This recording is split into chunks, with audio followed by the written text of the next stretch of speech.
Well, hello everyone. It's Tuesday, the 2nd of March. So yesterday was St David's Day. Happy St David's Day to all of you out there. You did very well by beating England in the rugby on Saturday. Excellent result.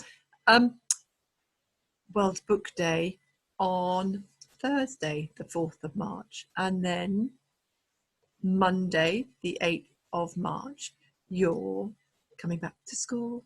Now, we're really excited here. And I bet you're excited to get your school uniform back on, get your book bags, PE kits, and to walk out of that door and head back to school.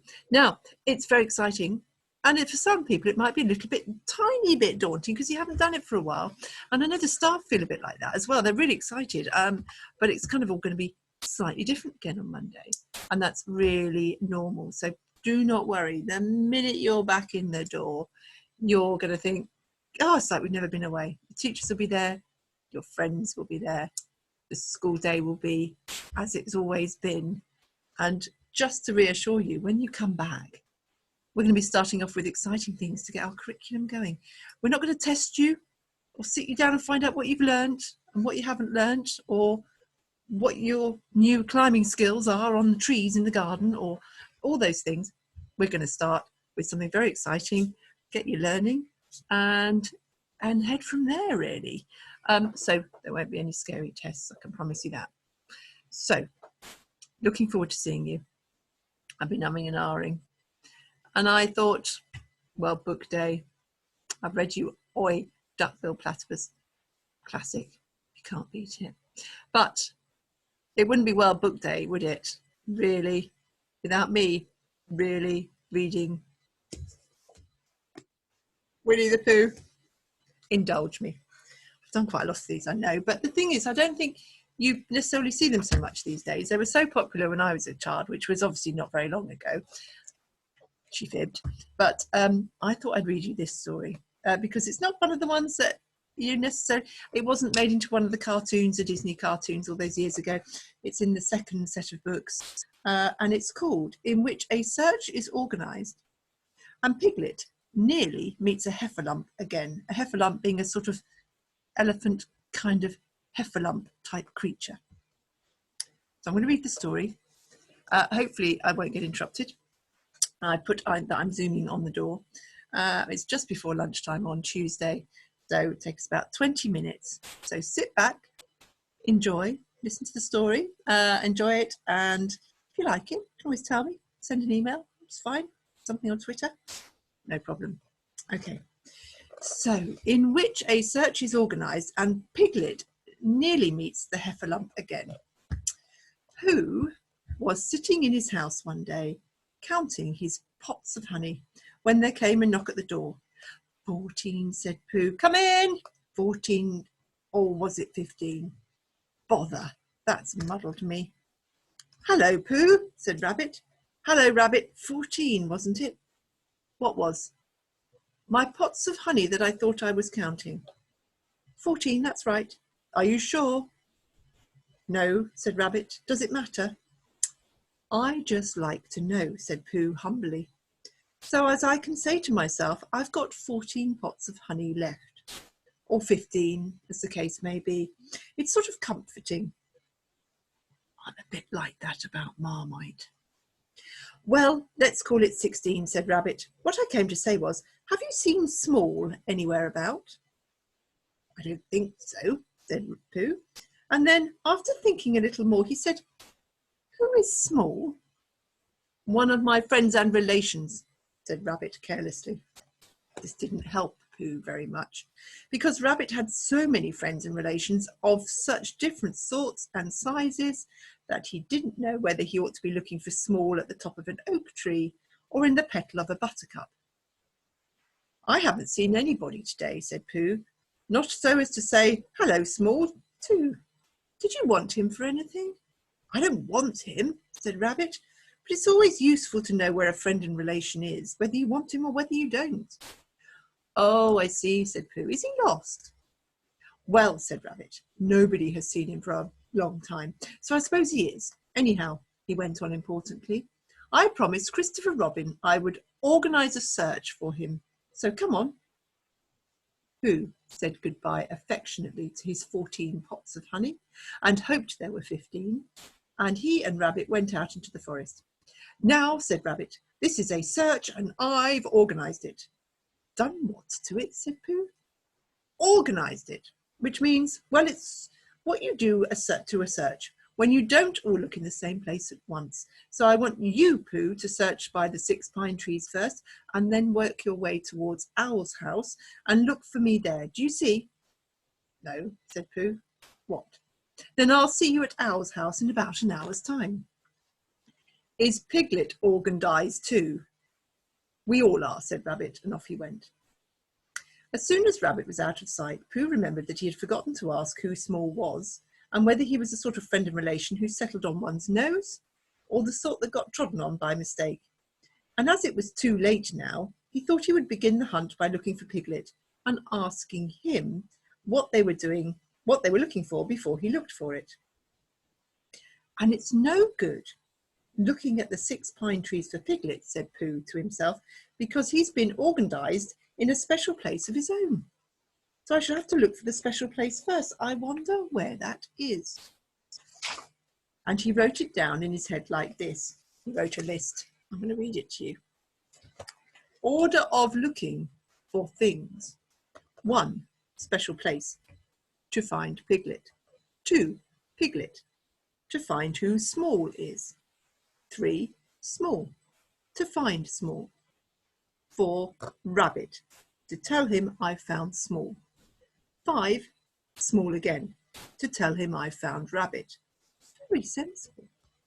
Which makes it look like a bothering sort of day, thought Pooh as he stumped along. I know what he means, a bothering. It's when you've got a lot of things to do on your list. The next moment, the day became very bothering indeed, because Pooh was so busy not looking where he was going that he stepped on a piece of the forest which had been left out by mistake. And he only just had time to think to himself, I'm flying. What Owl does, I wonder how you stop, when he stopped. Bump. Ow! Squeaked something. That's funny, thought Pooh. I said ow without really owing. Help! Said a small high voice. That's me again, thought Pooh. I've had an accident and fallen down a well, and my voice has gone all squeaky and works before I'm ready for it because I've done something to myself inside. Bother. Help! Help! There you are. I say things when I'm not trying. So it must be a very bad accident. And then he thought that perhaps when he did try to say things he wouldn't be able to, so as to make sure he said loudly, a very bad accident to Pooh Bear. Pooh! Squeaked the voice. It's Piglet, cried Pooh eagerly. Where are you? Underneath, said Piglet in an underneath sort of way. Underneath what? Sorry, wrong voice. Underneath what? You, squeaked Piglet. Get up. Oh, said Pooh and scrambled up as quickly as he could. Did I fall on you, Piglet? Oh, you fell on me, said Piglet, feeling himself all over. I didn't mean to, said Pooh sorrowfully. I didn't mean to be underneath, said Piglet sadly. But I'm all right now, Pooh, and I'm so glad it was you. What's happened, said Pooh. Where are we? I think we're in a sort of pit. I was walking along, looking for somebody, and then suddenly I wasn't anymore. And just when I got up to see where I was, something fell on me, and it was you. So it was, said Pooh. Yes, said Piglet. Pooh, he went on nervously and came a little closer. Do you think we're in a trap? Pooh hadn't thought about it at all, but now he nodded. For suddenly he remembered how he and Piglet had once made a Pooh trap for heffalumps, and he guessed what had happened. He and Piglet had fallen into a heffalump trap for Poohs. That's what it was. What happens when the heffalump comes? Asked Piglet, trembling, when he'd heard the news. Perhaps he won't notice you, Piglet, said Pooh encouragingly, because you're a very small animal. But he'll notice you, Pooh. He'll notice me, and I shall notice him, said Pooh, thinking it out. We'll notice each other for a long time, and then he'll say, ho-ho. Piglet shivered a little at the thought of that ho-ho, and his ears began to twitch. What will you say? He asked. Pooh tried to think of something he would say, but the more he thought, the more he felt there is No real answer to ho-ho, said by Heffalump in the sort of voice this Heffalump was going to say it in. I shan't say anything, said Pooh at last. I shall just hum to myself as if I was waiting for something. Then perhaps he'll say ho-ho again, suggested Piglet anxiously. He will, said Pooh. Piglet's ears twitched so quickly that he had to lean them against the side of the trap to keep them quiet. He will say it again, said Pooh, and I shall go on humming. And that will upset him, because when you say ho-ho twice, in a gloating sort of way, and the other person only hums, you suddenly find, just as you begin to say the third time, that, well, you find, what? That it isn't, said Pooh. Isn't what? Pooh knew what he meant, but being a pair of very little brain, couldn't think of the words. Well, it just isn't, he said, again. You mean it isn't ho-ho-ish anymore, said Piglet hopefully. Pooh looked at him admiringly and said that that was what he'd meant. If you went on humming all the time because you couldn't go on saying ho-ho forever. But he'll say something else, said Piglet. That's just it. He'll say, what is all this? And then I shall say, and this is a very good idea, Piglet, which I've just thought of, I shall say, it's a trap for a Heffalump, which I've made, and I'm waiting for the Heffalump to fall in. And I shall go on humming. That will unsettle him. Pooh, cried Piglet, and now it's his turn to be the admiring one. You've saved us. Have I? Said Pooh, not feeling quite sure. But Piglet was quite sure, and his mind ran on, and he saw Pooh and the Heffalump talking to each other, and he thought suddenly and a little sadly that it would have been rather nice if it had been Piglet and the Heffalump talking so grandly to each other, and not Pooh, much as he loved Pooh, because really he had more brain than Pooh, and the conversation would go better if he and not Pooh were doing one side of it, and it would be comforting afterwards in the evenings to look back on the day when he answered a Heffalump back as bravely as if the Heffalump wasn't there. It seemed so easy now. He just knew what he would say. Heffalump, gloatingly. Ho-ho! Piglet, carelessly. Tra-la-la, tra-la-la. Heffalump, surprised and not quite sure of himself. Ho-ho! Piglet, more carelessly still. Tiddle-um-tum-tum, tiddle-um-tum-tum. Heffalump, beginning to say ho-ho and turning it awkwardly into a cough. What's all this? Piglet, surprised. Hello, this is a trap I've made and I'm waiting for a Heffalump to fall into it. Heffalump, greatly disappointed. Oh. After a long silence. Are you sure? Piglet, yes. Heffalump, oh, nervously. I thought it was a trap I'd made to catch piglets. Piglet, surprised. Oh, no. Heffalump, oh, apologetically. I must have got it wrong then. Piglet, I'm afraid so, politely. I'm sorry. He goes on humming. Heffalump, I suppose I'd better be getting back. Piglet, looking up carelessly. Must you? Well, if you see Christopher Robin anywhere, you might tell him I want him. Heffalump, eager to please. Certainly, certainly. He hurries off. Pooh, who wasn't going to be there, but we find we can't do without him. Oh, Piglet, how brave and clever you are. Piglet, modestly. Not at all, Pooh. And then when Christopher Robin comes, Pooh can tell him all about it. While Piglet was dreaming this happy dream, and Pooh was wondering again whether it was 14 or 15, the search for Small was still going on over the forest. Small's real name was Very Small Beetle, but he was called Small for short. And when he was spoken to at all, which hardly ever happened except when somebody said, Really, Small? He had been staying with Christopher Robin for a few seconds, and he had started round a gorse bush for exercise, but instead of coming back the other way as expected, he hadn't, so nobody knew where he was. I expect he's just gone home, said Christopher Robin to Rabbit. Did he say, Goodbye and thank you for a good time? Said Rabbit. He's only just said, How do you do? Said Christopher Robin. Ah, said Rabbit. After thinking a little, he went on. Has he written a letter saying how much he enjoyed himself and how sorry he was he had to go suddenly? Christopher Robin didn't think he had. Ha, said Rabbit again, and looked very important. This is serious. He is lost. We must begin the search at once. Do you remember how Rabbit is quite good at losing Tigger and lost himself, not Tigger? It's not going to go well. Christopher Robin, who was thinking of something else, said, "Where's Pooh?" But Rabbit had gone. So he went to his house and drew a picture of Pooh going on a long walk at about 7 o'clock in the morning. And then he climbed to the top of his tree and climbed down again. And then he wondered what Pooh was doing and went across the forest to see. It was not long before he came to the gravel pit, and he looked down, and there were Pooh and Piglet with their backs to him, dreaming happily. "Ho, ho," said Christopher Robin loudly and suddenly. Piglet jumped 6 inches in the air with surprise and anxiety, but Pooh went on dreaming. "It's the heffalump," thought Piglet nervously. Now then, he hummed in his throat a little so that none of the words should stick, and then in the most delightfully easy way he said, "Tra-la-la, tra-la-la," as if he just thought of it. But he didn't look round, because if you look round and see a very fierce heffalump looking down at you, sometimes you forget what you were going to say. "Rum-tum-tiddle-um," said Christopher in a voice like Pooh's, because Pooh had once invented a song which went, "Tra-la-la, tra-la-la, rum-rum-tiddle-um."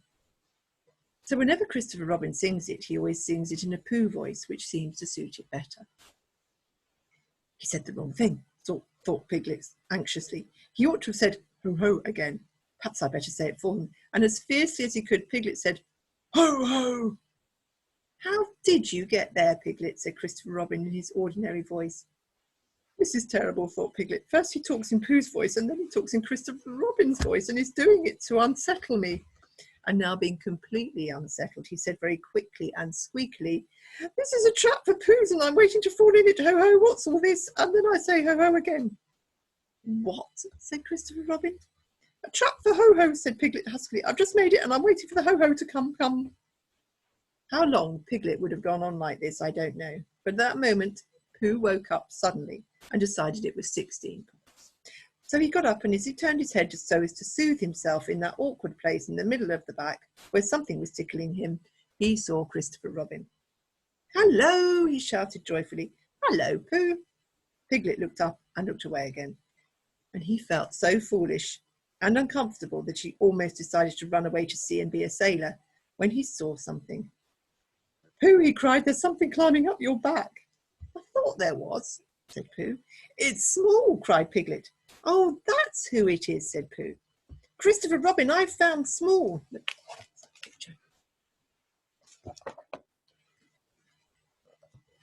"Christopher Robin, I've found Small," cried Piglet. "Well done, Piglet," said Christopher Robin.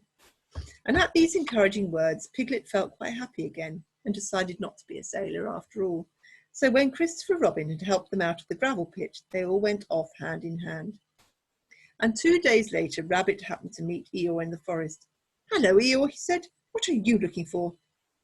"Small, of course," said Eeyore. "Haven't you any brain?" "Oh, but didn't I tell you," said Rabbit. "Small was found 2 days ago." There was a moment's silence. "Ha ha," said Eeyore bitterly. "Merriment and what not. Don't apologise. It's just what would happen." I hope you enjoyed that story. That's one of the ones you don't know so well. I love a heffalump, and Piglet, a very small animal. But being very small doesn't mean you're not very important, because you are. So, World Book Day. Enjoy the videos. There's lots of them on our YouTube playlist, and there's a download for your vouchers on your Padlet. And what we'd love is you, picture of you, reading your favourite book, in your favourite place, in your favourite clothes. Now, don't get me wrong, I like my office. I quite like, not my favourite clothes. So this wouldn't be me reading one of my favourite books, reading here in these clothes. Probably I'd have my kind of sloppy hoodie and I'd be curled up on my sofa with a book that I really love. But you might want to take a picture in the garden, up a tree, behind a cupboard, in the kitchen, next to the dog, in the dog basket, next to the cat, anywhere you can think of. And the wackier, the funnier, we don't mind. So, but don't forget, it's World Book Day, and that's the important bit, the book. And you are the most important thing. The book is important because you chose it. So send those in to your year group email, or even put them on Twitter. if your parents do that, with at BPS Head, and I will retweet them to the school account so you can see pictures of you, obviously with your parents' permission. You older ones, don't go doing it without. And I might get another story in later on the week depending on how it goes, but until then, take care, be kind, keep reading. You know what I think about reading, most important thing ever. And if we don't count today, we've got 3 days and a weekend before we see you on the 8th. So I'm really looking forward to that. Take care, look after yourselves, keep reading, keep laughing, be kind.